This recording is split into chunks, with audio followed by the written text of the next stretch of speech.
Welcome, welcome, welcome. You're in the right place at the right time. Today is Tuesday at 5 p.m. Central Standard Time. And I'm so excited today. I got my good friend and my brother back on with us today, Mr. Osei Andrews-Hutchinson. He's going to be hanging out with us today and giving us an update on his world travels. Man, this guy, I don't even think he got a U.S. passport no more. I think he just be, traveling through all these countries like he's a citizen. I tell you, he be gone all the time. So I'm so excited to hear about what he's been up to because, I vicariously lived through him. He don't know it, but I do. He got so much going on. It's so much fun to hear about it. But before we get started, I always like to give a shout out to my mentor, Dr. Hunt. Dr. Hunt has been mentoring me for 30 plus years, and I never hesitate to give him a shout out because having a mentor is important. If you don't have one, get one. Dr. Hunt has blessed me and my family for these 30 plus years, and I tell you, it has helped me in many situations, okay? So it never hurts to have somebody that's already been down that road that can tell you what's going to happen next. So I look forward to encouraging you to get one. All right, so let's jump over here. I want to invite you all to ask-dr-ron.com. When you get over there, please check out all of my sponsors. Check them out because we've already vetted them out, and I tell you, they will not do you wrong. I have a few of them listed here. RJ Webb, Sir Synergy, which we will talk about later in the show, Port Again Sam, and Prince Hunter Financial Group.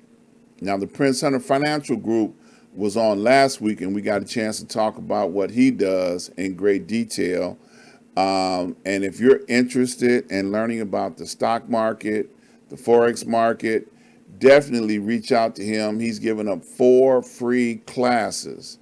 And it's good information to have because it's a lot of money and a lot of wealth that can be made in the financial market. Port Again Sam, he brings in some of the best wines and spirits from all over the world. I promise you, if you are into exotic wines and cognacs, you want to definitely call him up and talk to him about checking out what he's got in stock. And he brings in good stuff. I'm telling you, you'll find your new favorite wine checking on to see what he has. You'll find your new favorite wine. You hear what I said? New favorite wine, okay? And RJ Webb, if you have a website that is not working right, RJ Webb can help you sort it out, fix it up, and make it work right. And if you need a new website, RJ Webb can help you figure out what's wrong with your website and create a new one. He'll find out what's in your head and make it work. All right. And Sir Synergy, like I said before, we'll talk about that in a little bit. We have Mr. Osei Hutchinson, who's been on the show before, and I'm so excited to bring him back on the show as always because he travels, I tell you, all over the world.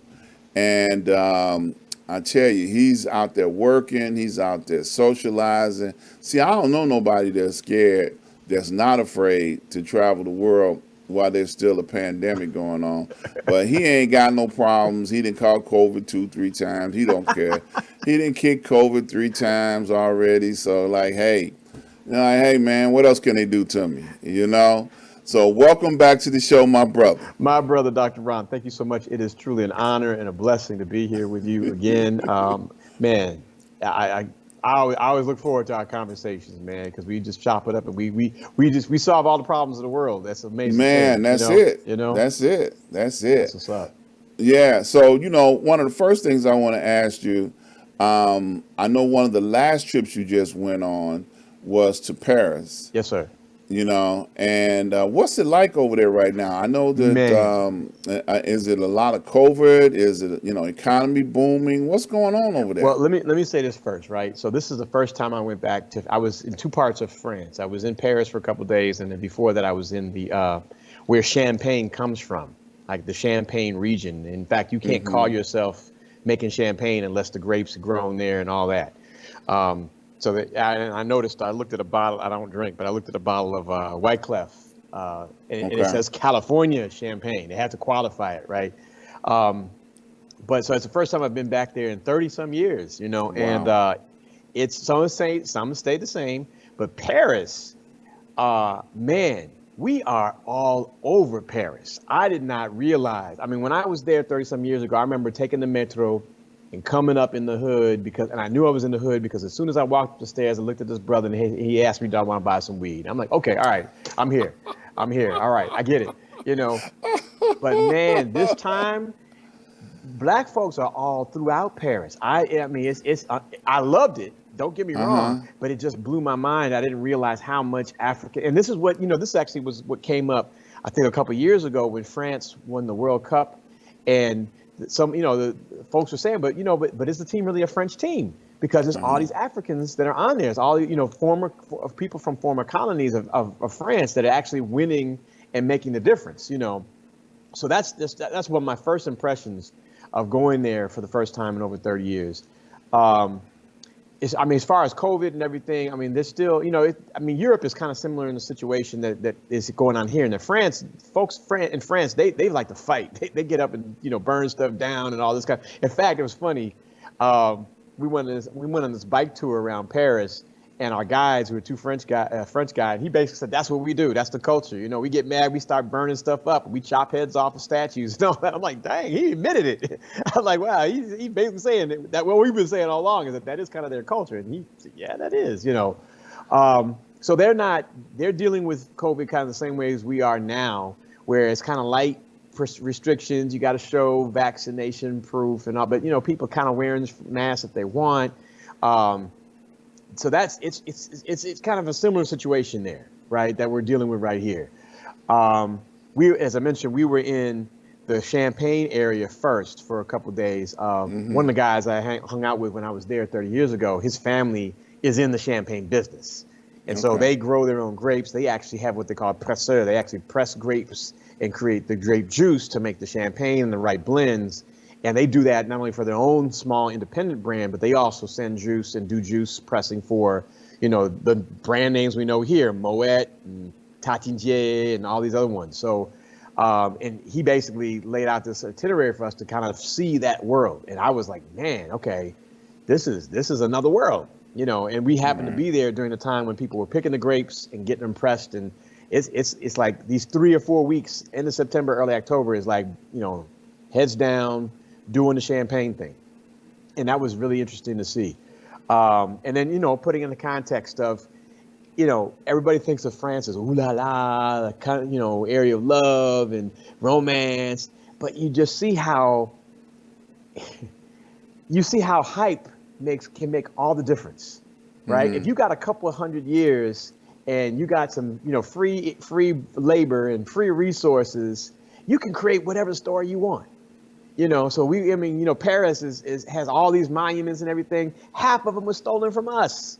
And Napoleon didn't care. He's like, yeah, I'm gonna make this monument, and I'm gonna make this monument of all the cannons of the people I crushed, and I stole all this stuff and I put it in the Louvre, and everybody wants to go to the Louvre. And so it's a lesson for me to say, as people of African descent, if we could get our stuff together. Now, I should say, when we get our stuff together, we can create that same allure, that same spectacle, as one of my guys used to say, Diallo Kenyatta used that term, the spectacle. If we can do that, and people we can celebrate ourselves because they do it real well. Yeah. What we don't understand sometimes is that they haven't been doing it that long.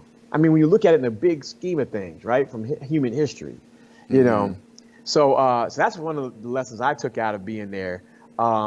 It was interesting to be back because I'm looking at it now with different eyes, right? I'm listening to it at different ears, different nose, So back when I was in college, I'm in France, and I'm like, okay, all right, I see y'all, I see what y'all did, I see, I peep game, and so it in some ways it inspires me to say we can do this and better, and we can do it our way from our perspective. There's no reason why we shouldn't have, direct flights and people flying to, it's starting to happen a little bit now, but people should be flying to Cape Town, should be flying to Accra, should be flying to Lagos, should be flying to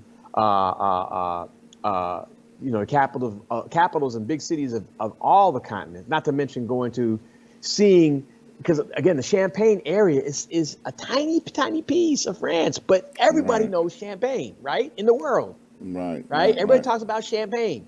Everybody wants some Moet, or everybody wants some Dom Perignon. Dom Perignon was probably, he was a member of the Catholic Church. He was a preacher, but he discovered this. He made wine, and now that wine is Champagne that everybody wants.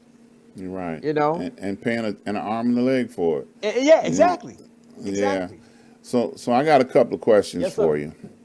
All right, knowing you and the way you operate, you say you got a friend over there. So when is the first truckload of champagne coming in from France? I know you got a hookup. It's gonna happen. Well, so going back to you, I got to talk to Sam now, right? I got to talk Absolutely. to Sam. Absolutely. So I brought a few bottles back. Okay.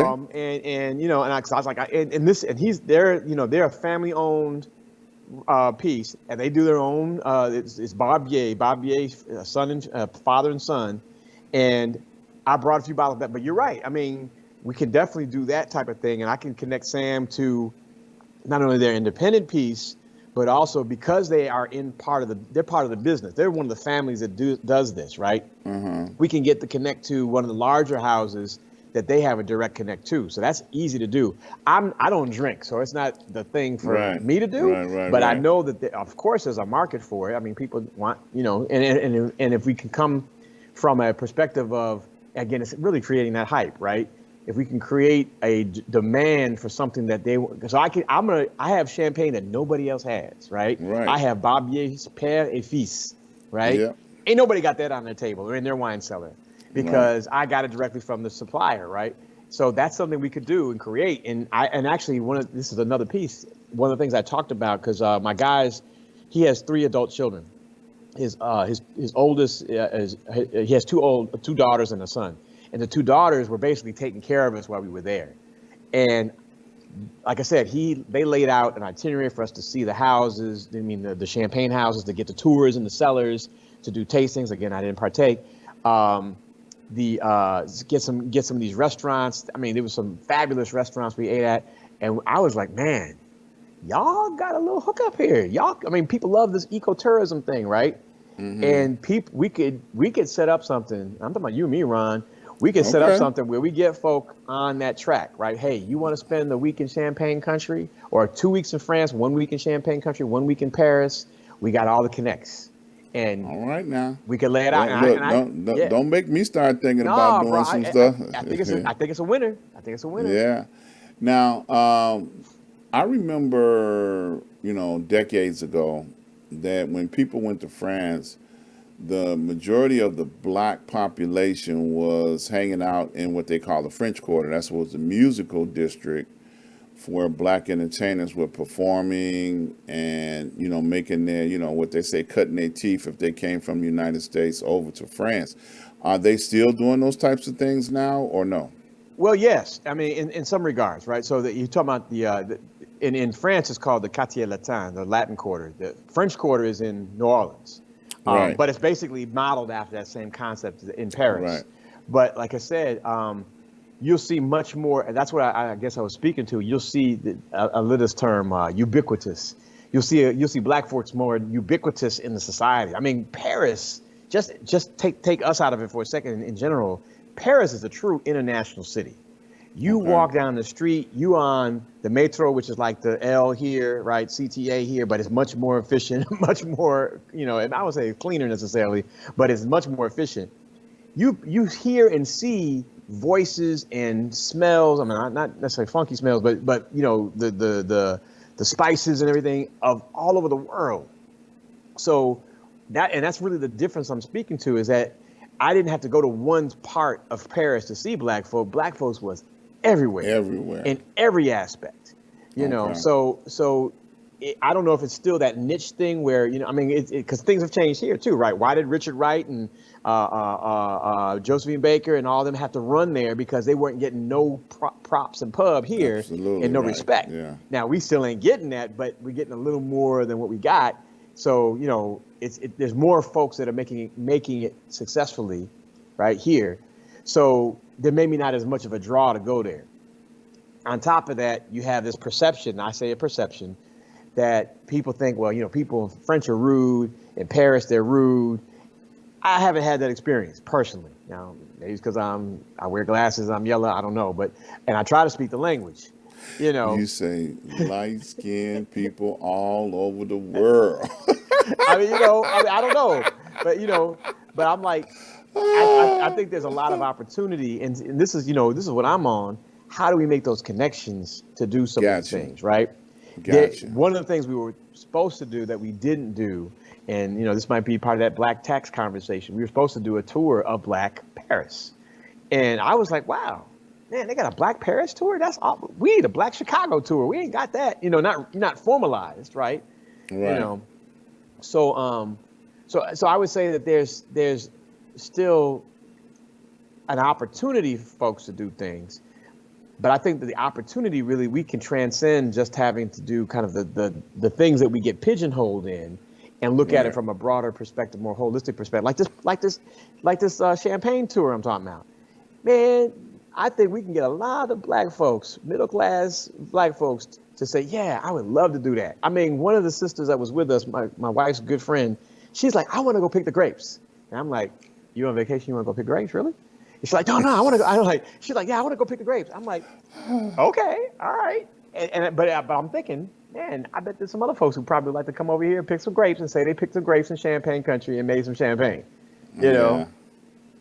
Yeah, maybe those handful of grapes that she picked can be a bottle with her name on it. Right, exactly. Well, she's like, yeah, that bottle of Moet over there, I did. Yeah, I did that. There you go. Yeah. Now, let me ask you a question, and I don't know if you know the answer to it or not, but cognac comes from that region as well. Now, are they very similar in the area for the champagne as it is for the cognac? I can't speak to specifically about cognac, but what I can tell you, what I've learned about champagne, is that the reason that this region is so particular in the way they got lock on this concept of this is where champagne comes from, is because the soil is embedded with chalk. So that chalk actually maintains the moisture, and it provides the humidity and the water source, if you will, for the grapes to grow. So I mean, even though there's been wildfires in France like they've been here, but you look out amongst. I'll have to send you some pictures, man. When we were at this restaurant, right? This restaurant looked out onto the vineyards, right? Okay. And you sitting at this restaurant, and it's just green, just endless fields of green amongst houses and churches, and these old 500-year-old houses and stuff. So that environment has made it perfect for champagne. Now, cognac, I can't speak to as far as what the necessary ingredients are to make good cognac, but for champagne in particular, this area is like it. This is where you can make sure you have a consistent growing season, consistent tone and timbre, if you will. I'm using terms I'm making up here about, I don't know how the terms they really use, but the flavors, so that they can ensure that the flavors of these champagnes. It's the type of grape, yeah. Right, exactly. The type of grape, and that it's going to be consistent throughout the years, right? And they talk about what a vintage is and all this, and how but they've been doing this for a couple hundred years, Yeah. But the reality is, some of the stuff we've been doing, like the gold work in Ghana, or some of the stonework in Botswana and Zimbabwe, we've been doing that for thousands of years. We just haven't tapped into how to, again, create that spectacle, how to create that hype, Right. And you're right. It is a time coming where we will be able to claim our rightful place, because we've been there. Right. To claim it before Europeans came in and messed up our little portions of the world. Big I portions of give the world. them, yeah, I give them full responsibility for what they've done, Right. even though they won't accept responsibility. Exactly. But Exactly. we know it happened. I was interesting. I was looking at just recently the old Maui Empire. Teach. You know, one of the richest Mansa Musa. empires in the entire world still. Yep. You know, Yep. and how they, visited places in Europe, and how Europe got jealous of what they saw. Right. You know, because they Exactly. had expensive gold and things of that nature Right. that keyed them in. We need to go over there and take some of that stuff. That's from right. them. That's right. And that's right. exactly what they That's did. exactly Now, what they did. West Africa, and it was not many people on the continent of Africa that were familiar with them because they were a very well kept secret. You know, not Right. many people on the continent. Not, they were from West Africa. They knew about them. Right. But in South Africa, or East Right. Africa, Right. they weren't familiar with the Maui Empire. That's Yeah. right. That's right. You know, Well, and one I'm thing- stepping in your area now because I know you're a school teacher. You teach this stuff. Well, I just wanted to add this one context to what you're saying. In that people think, and again, this is a misconception that Europeans just showed up and started shooting everybody and it was over. I mean, for example, in Ghana, the Akan Nation fought the British Army for 100 years and held them off, right? And it wasn't until they introduced some of this new technology and trickery and all these other things that they were able to conquer the Ashanti people, right? So it wasn't like, and let's be clear, during like what we call the Dark Ages, the Middle Ages, when that whole era that people romanticize, right? King Arthur's court and knights and all that stuff. During that time was the high point of many of the Maui Empire. The Maui Empire, was way up there during that time. Mansa Musa did his Hajj right around the same time as King Arthur supposedly was around.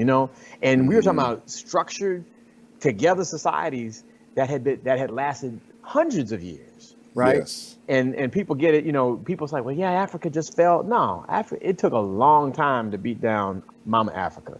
Yeah. And just as a point of reference, the Maui Empire was a Muslim nation. Exactly. Yeah. And what did they do? They went and colonized Portugal, Spain, and parts of Italy. And I was just talking about this with my wife the other day, is that, you hear people start talking about, the great Spanish architecture in places like Seville and all that. That's us. That's our architect. That's what we left. And somebody just mentioned it the other day. The reason 1492, that year, stands out in most people's minds is because of who? The great pirate, Columbus, right? But that also was a time where the Spanish monarchy finally was able to expel all the Moors out of Spain, and therefore had the wherewithal, had the juice to fund the pirate to go and crash land in Hispaniola.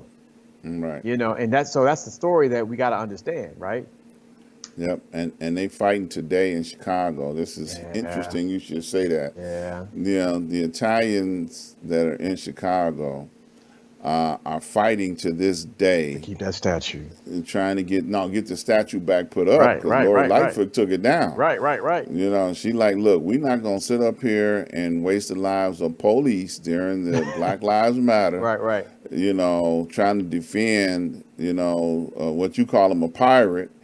And they took that rascal down in the middle of the night and they ain't put him back up since. Yep. So I applaud her for not getting her police killed or beat up or fighting over something, But then, these guys, the Italian organization wants to get their statue put back up, even though he's a great lie. Right. Exactly. He's a great lie.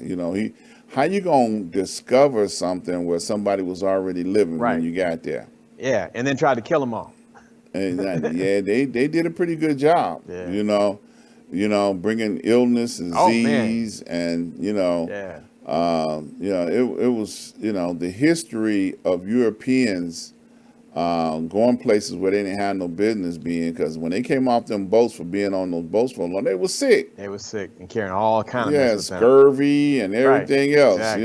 Exactly. Now the Moors have been traveling the world for a very long time. And when they landed on many of these continents, they didn't bring disease. Exactly. In fact, they brought They spices. brought knowledge. Right. They brought knowledge. That's Yep. right. That's and right. trade goods. They had a trade route long before, No doubt. you know, the Europeans began to travel the world. Man. But look, that's a different show.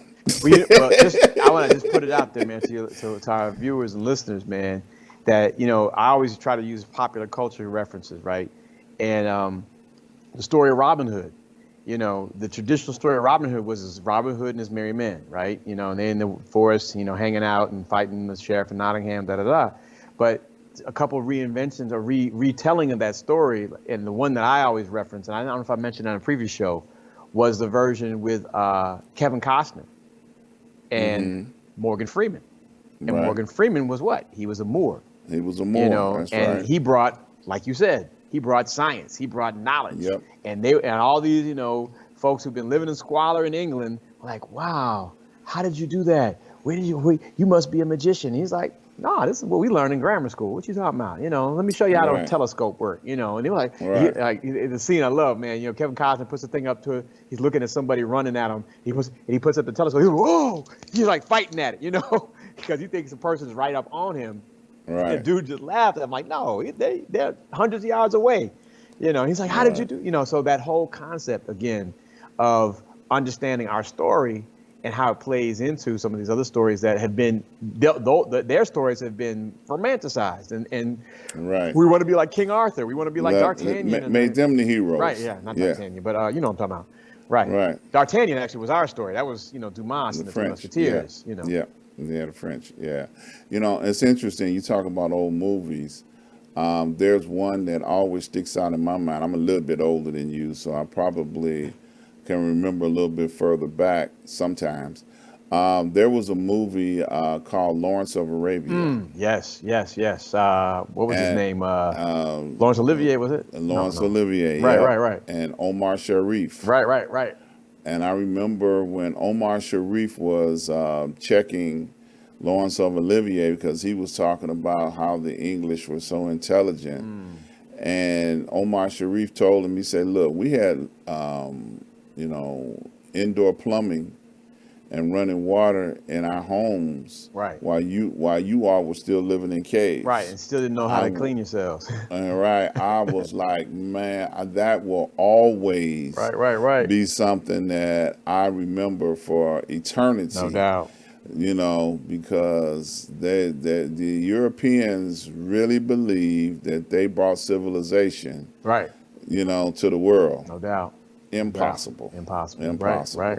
Yeah. Sure. How can a barbarian bring something that they don't know nothing about? Exactly. You know, exactly. You know, civilization. Well, that's what they say basically sparked the Renaissance, right? Was that the Europeans went down to the Holy Land, which was, you know, North Africa, and basically got exposed to all this science and technology and brought it back. And all of a sudden you had people writing books and discovering stuff, you know, right after that encounter.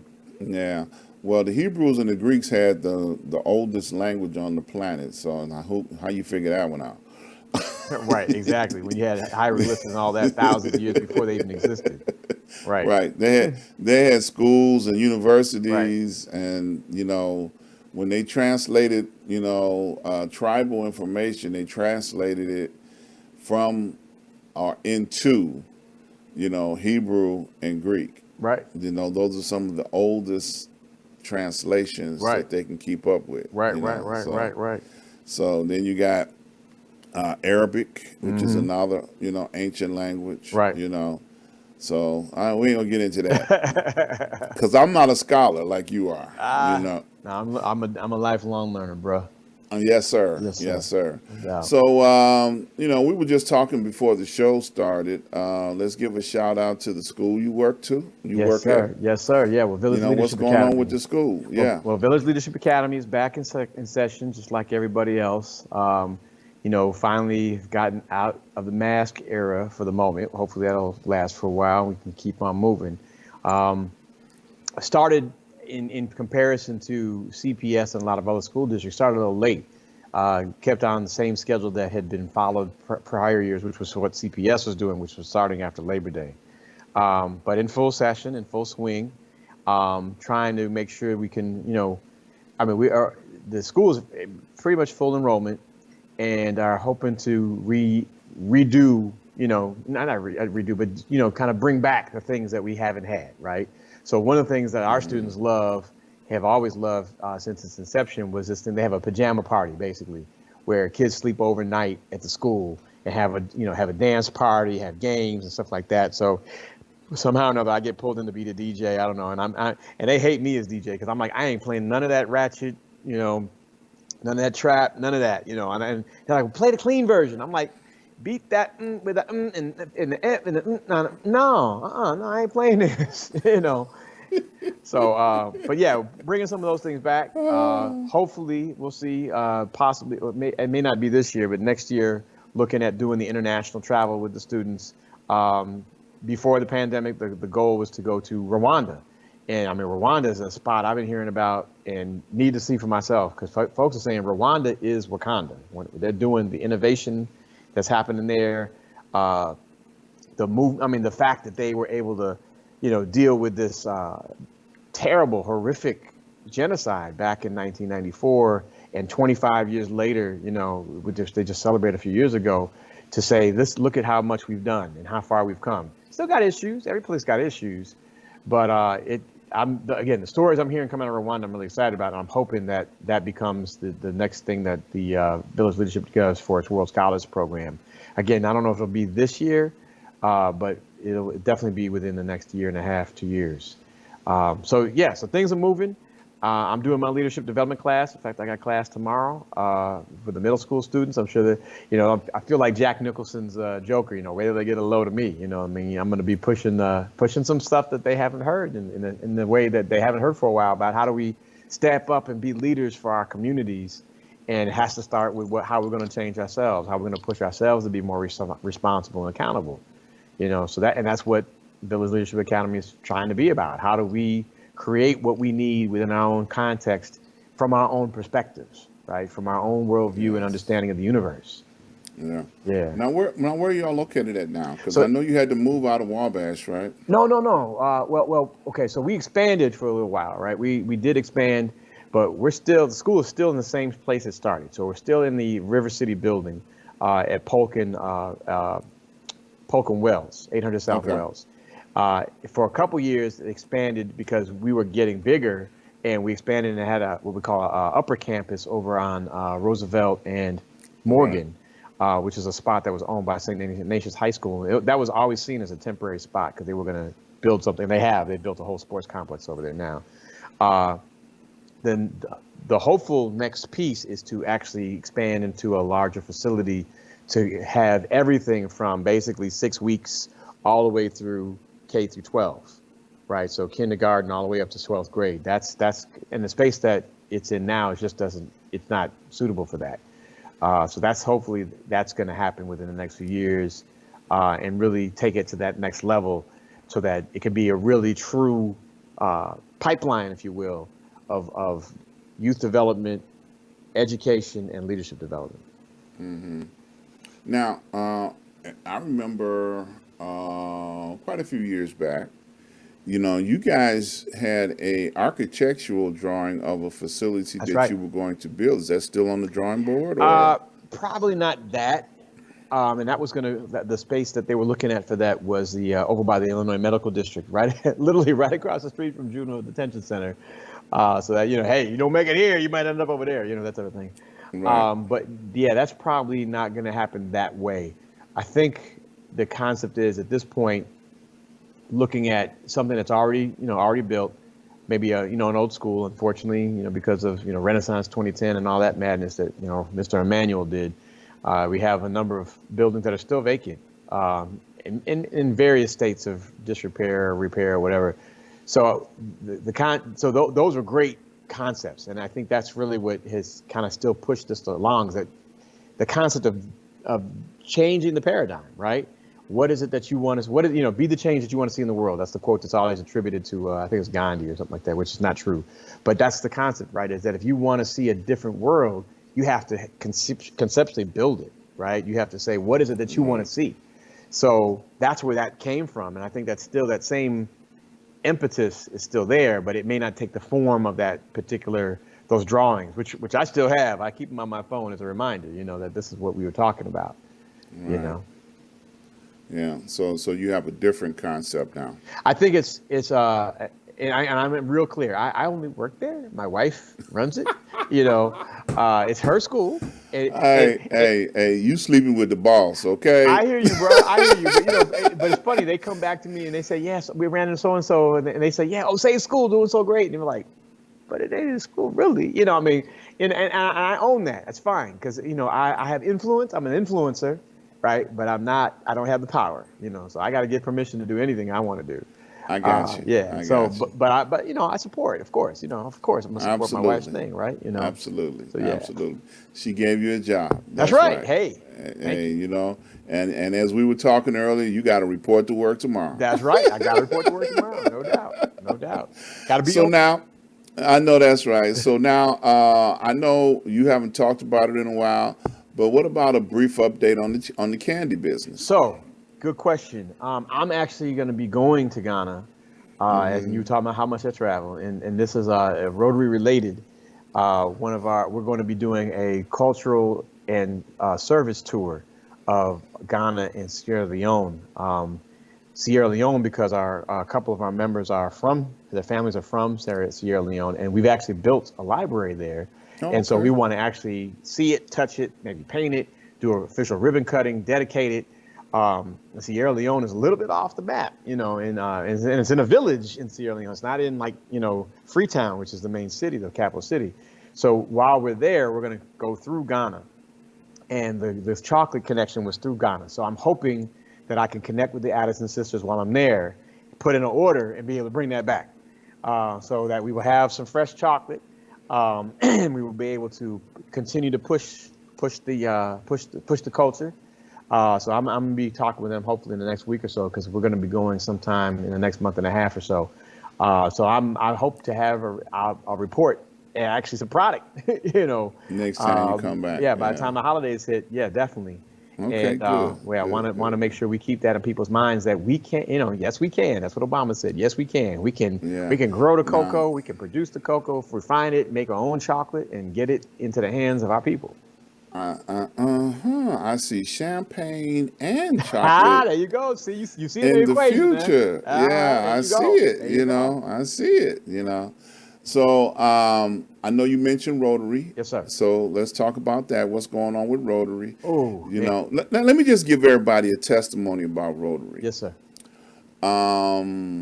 Years and years ago, Osei was the local representative of his organization. That's right.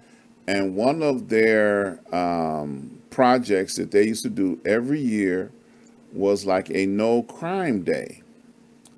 So every year for 3 years, I would be a guest at that no crime day to see it evolve from how it started to how it ended up. Yes, sir.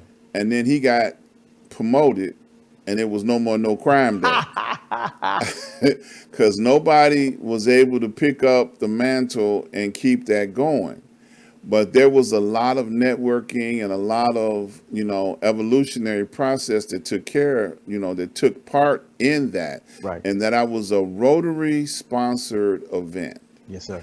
And I miss it. I hear personally. you. I hear you. And I'm sure other people have too. Yes, sir. Because it was to me a celebration of people that's on the ground doing things that were able to come together and promote what they were doing under the umbrella of the organizations that you're part of, Rotary, and what they were doing. Right. Now, I know they're doing other things, I know they love to throw parties, they celebrate everything. Right. It's a full moon. We're having a party down on the lakefront, so they celebrate a lot. Right. And they do a lot of international things. Right. But, what can you give us as an update about Rotary now? Oh, man. Thank you for reminding, and going back to that historical piece, because that's important. So what the goal was, and we call them peace summits, right? What the goal was to bring in what we call peace practitioners, right? We call them partners for peace.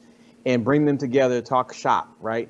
And then for us as Rotarians to figure out how we can support, how we can help some of these maybe grassroots organizations get to that next level and have more impact, right?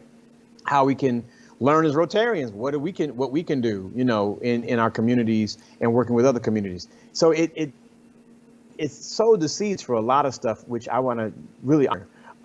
And so one of the things that has happened as a result of that, one of the things that happened, one of the groups that we brought in, the group, it was Lyric Mentoring, Let You Rhymes Inspire Creativity. Right. And it was brother Phanam, sister K Love, and they were working with these young folks to help them redirect that rage and frustration and pain that they were seeing in their own communities with their own families, their own friends getting killed. And how do you create something that's going to inspire not only themselves, but other people to do positive things in their community, right? And use some of that energy to refocus it. And they were doing that, and they were saving lives with that. The challenge that they ran into was these young kids grow up and they got families, they got, they got folks they got to take care of, they got to eat, right?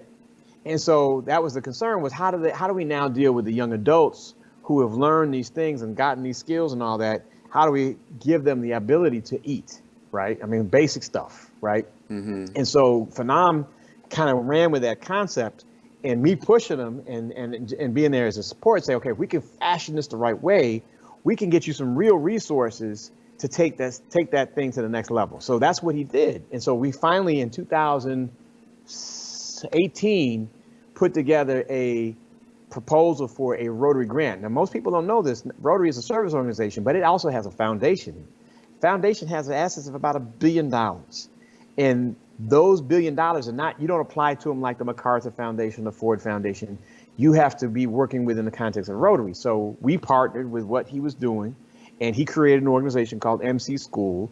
And we said, okay, this is a great way to create peace, help young people, younger adults who are out there, who got maybe some skills in rhyming and spoken word, but maybe are doing some of the same madness we're hearing on the radio, but got skills and also have some kind of consciousness about them, right? About how to help the communities, and basically help them develop that into a tool to build community. And so that's what MC School does.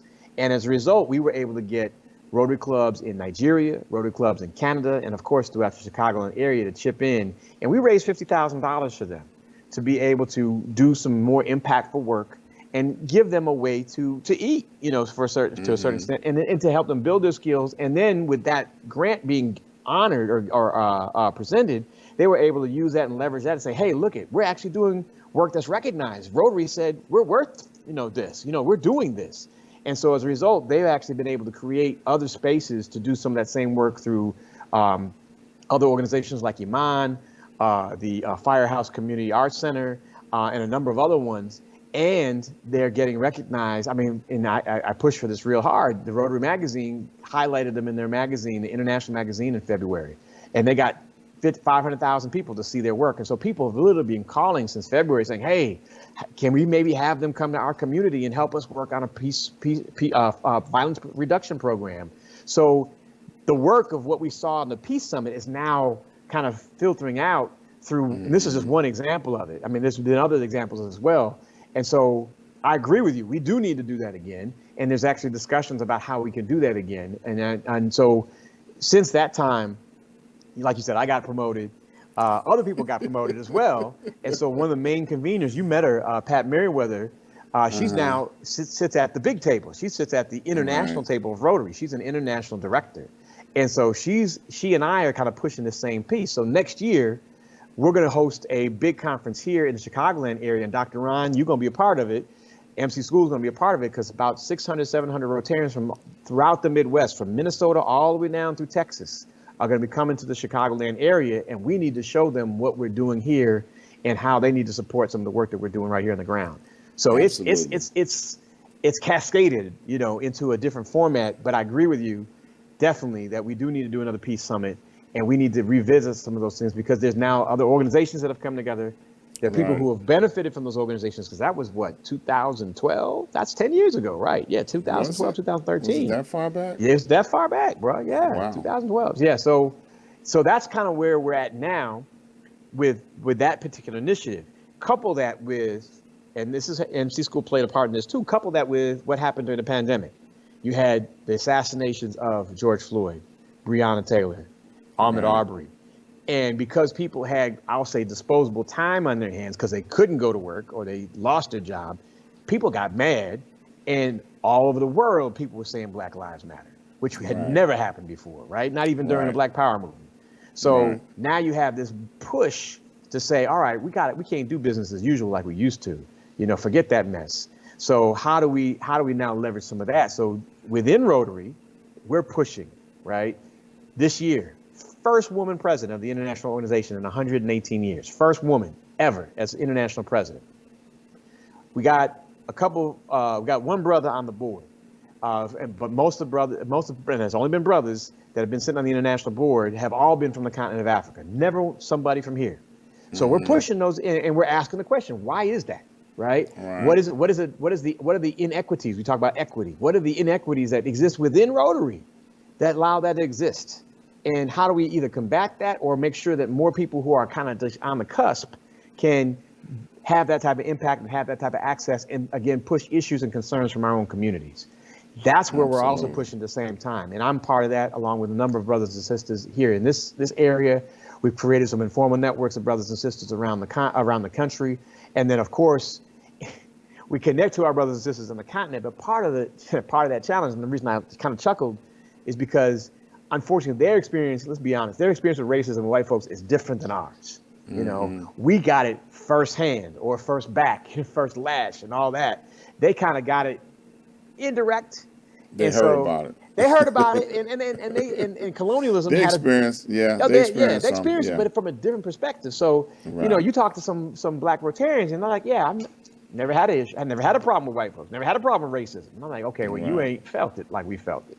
And so, part of our work also is to galvanize and have some we'll call it cross-cultural communication, right, with our brothers and sisters back home. Say, "Okay, all right, I know you don't see this the way we see it, but let me tell you the story about a brother named Ron," right? And this is what happens on a regular basis. And when we can have those conversations, they're like, man, what do we need to do? How do we connect? The struggle is real. Yeah, absolutely. And I want to say about Phenom, right? Yeah. I said his name right? Phenom. When he first started coming to the summits, I remember him talking about him financing after-school programs out of his pocket. Exactly. Taking kids to and from where they needed to be, feeding them. And it was literally an after-school program. Right. Because they would give the kids something to do that kept them safe. So to hear, like you say, 10 years later, the success story that they're doing great or doing good, maybe not great. Doing good. But they put together a template of success, right? Out of their own pockets, starting out of their own pockets. That's right. So that's right. Much success. Now I got to throw this out there while you're talking about Rotary. Yes, sir. Just to make everybody that follow you understand, we got a project in Haiti that needs to be addressed. That's right. That's right. That's right. So anybody from around the world that's interested in finding out about the Haiti project, they need to get in touch with Osei and say, "Hey, what's going on in Haiti? I heard you talking about it. That's right. We got to get this done. There's a school that needs water. Orphanage. Yeah. Right. Well, he said we can't use that word anymore. Oh, we can't use that word? Okay, got it. Not orphanage, but a school. Okay, got it. So, to be politically correct. Yes, sir. We got a school in the mountains that need water. Right. Something real simple, just water. And mama. Marmalade Haiti. That's exactly right. So y'all need to get on board, find out what you can do to help that scenario out. That's right. So now I saved the best for last. Yes, sir. Because we have your plugger on my website on a regular, and it's called Sir Synergy. We got about 10 minutes left. Yes, sir. It's all devoted to talking about the energy from the heavens that can help make your life a whole lot better in a lot of different ways. Yes, so the floor is all yours. Yes, sir. So Synergy is the startup that myself and some other of my business partners came together to do to make power, as you say, the power that comes from the heavens accessible, understandable to our communities. I mean, that's it in a nutshell, right? So What does that mean? So we're talking about solar, right? Which everybody should have some understanding about it, right? They probably can all spell solar. But then also we're talking about geothermal. So we've got the energy from above that's coming down every day, maybe not as strongly as it does some days. But then there's also energy from below that is provided to us by the planet Earth that's always there. You know, the Earth stays a constant temperature, regardless of how cold it is up here or how hot it is up here. The Earth is a constant temperature, so we can use that as like literally ground zero to create a differential in heating and cooling, and also we could actually use that to produce electricity as well, and that is even more efficient than solar, than wind, than water energy, because again, you're using what's already there and just basically harnessing that through some special mechanization, but it's a lot easier to do. I shouldn't say easier. It's more effective to do. It's not easier. And the problem is you got to dig down and get that. So that's what this energy is focusing on: solar energy, geothermal energy, both from a production standpoint and also from a training standpoint. We need to understand this industry. 10 years ago, 20 years ago, people talked about doing solar, and it's way too expensive. The costs have come down. It's a lot more accessible. We see solar panels now all over the place. The reality is still, though, in those industries, there ain't a lot of us. You know, most of this, you go to most of these solar places or solar conferences or whatever, and you see it's a sea of them and a speck of us. And so we have to change that paradigm. We should be able to, conceptualize it, design it, build it, inspect it, sell it, right? Mm-hmm. And we should be in the arena, because this is going to change the way we look at energy. As my business partner says, we have to reformulate the energy equation. I know probably a lot of people are noticing as they listen to the radio, watch TV, look on the internet, almost every car company now is talking about how their new electric version of blah, blah, blah is going to be the way that we do things. And I mean, I just heard an article on one of these radio shows where they were talking about muscle cars, right? And we talk about, Mustangs, the Chargers, the Dusters and all that. And people are trying to deal with this concept of not hearing that, because that's not, you're not going to hear that in an electrical engine. But the reality is the power behind these electrical engines are unbelievable. I got an opportunity to rent a Tesla when I was out in Arizona a couple of months ago. And I was like, I pressed on that accelerator, man, I felt like I was in a rocket. It was awesome. And, you're talking about cents on the dollar, pennies on the dollar to charge those things. I had the car for a couple of days, and to fill it up was like $10, to do a total fill up on the car. So that's what this energy is about. How do we understand this business? How do we understand the science of it? How do we understand the business of it? How do we actually implement it? And then how do we design it for practical needs for our communities? So what does that mean? Let me say first out the gate, we're not the company to put panels on your house, okay? You can get a Sunrun, you can get a lot of other companies to do that. They got kiosks set up at Home Depot and Lowe's where you can get somebody to do that. We're trying to change the way we look at energy. We will do that, but we want to first start with, what are you doing now? How are you using electricity right now? And how can we bring that number down, right? How can we help you save money right now? So if you can't do solar, you don't want to do solar, but how do you reduce what we call your carbon footprint, right? How much electricity you use right now, and that by itself will save you money. And that talks about, first it talks about psychology. What are your habits? Are you turning off all the lights at night? Or when you leave the house, you turn off the air conditioner or turn off, what are you doing? And how can we help you change those habits, first of all? But then what are some of the things in your house, in your business that we can maybe swap out or change so that use less electricity, use less power, so that, again, that total number comes down. So if we can change your electric bill from, let's say $350 a month to just maybe $300 a month or $250 a month. That's $100 a month you save. Do the math. $50 a month, that's $600 a year. $100 a month, that's $1,200 a year, right?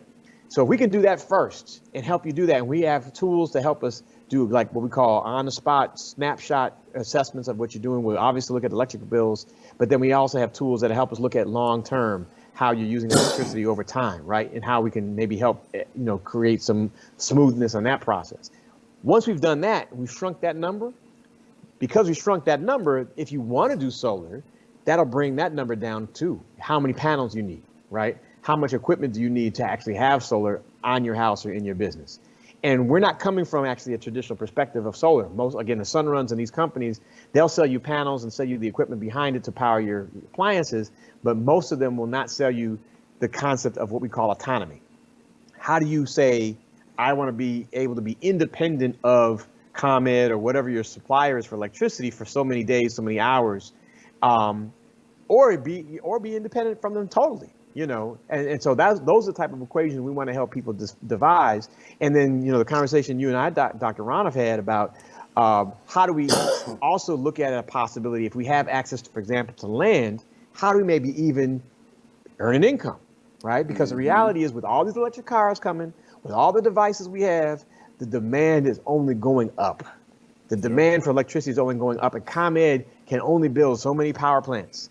And coal is not going to be the thing anymore. Oil is not going to be the thing anymore. So there's going to be a need for what we call distributed power sources. There's going to be a need for us, our community, to be able to produce our own electricity for our uses. And so if we have, the concept is, and there's companies that are doing this. There's a company out of Baltimore that does what we call community solar, where they basically have taken a vacant lot and said, we can build out panels here, we can get the equipment in, and this community can actually get their electricity from there. And if they have any excess, they can sell it, right? And they've totally moved out of the equation, whatever that electrical supplier was, and now they've become electrically autonomous. What happened in Texas last winter before last, even though people who had solar, because again, they're not coming from a concept of autonomy, they had to shut down. They didn't have electricity when everything froze up because they didn't have any batteries backing that stuff up. And their systems were directly connected to the grid, and they had no way to disconnect it. So even if it was sunny outside, because the grid was down, they were down. They were down. Flooded houses, everything. Exactly. So that defeats the purpose. So we're saying we want to keep, so that's what our name means.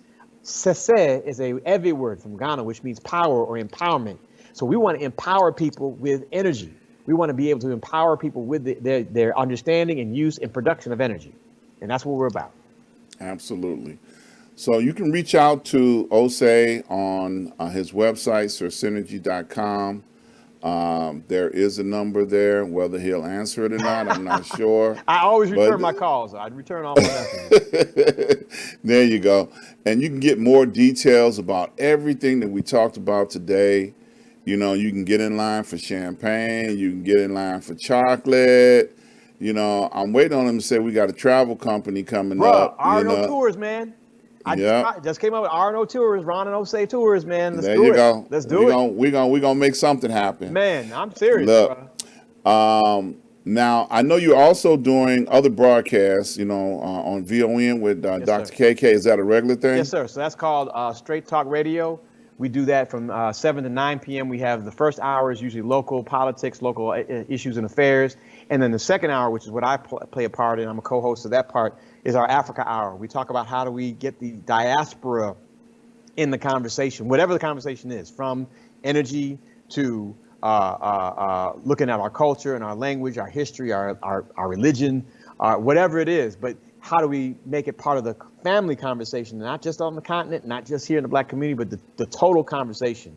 And how do we bridge some of those gaps? Because the reality is we've been separated. That was the oldest lesson in the playbook that they use: divide and conquer, or divide and rule.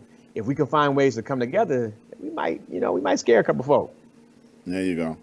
Well, look, time is up. Yes, sir. For this show, man, I appreciate you as always. Man, I got two questions in parting. I always ask two questions. Yes, sir. The first question is, will you come back and see us again? Of course. That's not even a question, bro. That's an assumption that you can assume anytime. All right. Well, you don't always have to get it on tape that you said yes. Yes, sir. Yes, sir. And the second question is, what would you like to leave with the people before you leave today? I just attended a Yoruba Cultural Festival this past weekend, and it highlighted for me again, and it kind of, I think, sums up our conversation today, is that we have to control our narrative. We have to tell our stories. We have to do for us, because the reality is ain't no savior coming. If they are, they're not coming anytime soon. So in the meantime, we got to make sure that we're taking care of ourselves. So there's a quote from Chinua Achebe, who wrote Things Fall Apart. He said that until lions have historians, hunters will continue to be heroes. So until we do for ourselves, we'll always look at somebody else as being awesome and romantic and the place to go for love. I'm talking about France. we could create that for ourselves, but we have to have the knowledge and understanding, and we have to value it ourselves. And that's really what my theme is. Yeah. Man, once again, powerful. Thank you, man. Yes, I sir. appreciate it. And of course, having you on here is an adventure that nobody else can express like you can. Thank you, Because brother. I tell you, you get out there around the world, and I'm sure it'll be just as good the next time you come on the show. Yes, sir. So you hang right there. We're going to end the show. So you guys, I want to invite you all to come over to see me on Thursday, each and every Thursday, right here on YouTube and on Facebook on Street News Now with Six Guys and You. It's a great show. We have six guys talking about current events and what their opinion about some of the things that's going on in the world. So you definitely want to tune in right here on YouTube and check us out. Also on Saturday, check me out from the desk of Dr. Ron. I do all my little ranting and raving on Saturday, 12 noon Central Standard Time. Come check me out. I'll give you something to think about and make you go back and tell somebody else you heard about it here. Also, I want you to go over to my website, ask-dr-ron.com. When you get over there, please check out all of my advertisers. They make it possible for me to be able to do what we do here, and I thank them for supporting. I want to thank all of those that have made donations and contributions up to this point in time. I appreciate you. Keep up the good work. Don't forget to subscribe, like, and share. Please tell somebody about the show. Hit the like button. Share it with somebody that you value that needs to know this information and where to find me, because I'm going to keep doing it until y'all do. Okay? I ain't going to quit no time soon. So see you all on Thursday. Peace and love.